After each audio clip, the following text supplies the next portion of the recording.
গাধাকে সৃষ্টি করার পর তাকে বলা হলো সকাল থেকে সন্ধ্যা পর্যন্ত তাকে ক্লান্তিহীন পরিশ্রম করতে হবে, সারা জীবন তাকে পিঠে ভারী বোঝা বইতে হবে, খেতে পাবে শুধু ঘাস, আর তার মাথায় কোনো বুদ্ধি থাকবে না। তার আয়ু হবে 50 বছর। গাধা করজোড়ে সৃষ্টিকর্তাকে বলল, আমি এত বছর বাঁচতে চাই না, আমাকে 20 বছর আয়ু দেওয়া হোক। সৃষ্টিকর্তা সেটাই মঞ্জুর করলেন।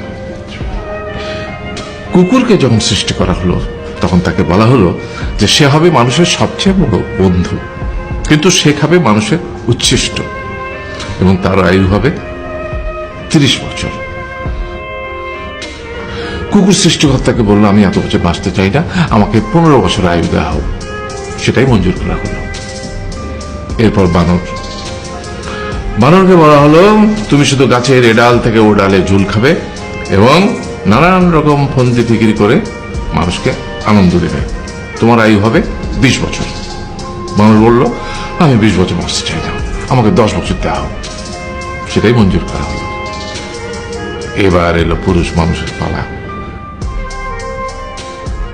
তাকে বলা হলো যে তুমি হলে প্রাণীগুলোর মধ্যে সবচেয়ে বিচক্ষণ এবং বুদ্ধিমান, সেই জন্য তোমাকে প্রাণীদের শিরোমণি করা হলো এবং তোমার আয়ু হবে 20 বছর।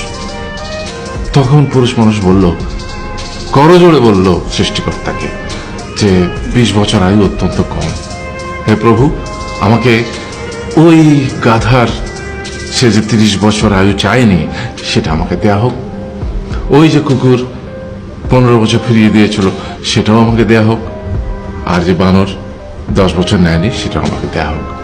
20 বছর অত্যন্ত কম, আমি দীর্ঘদিন বাঁচতে চাই।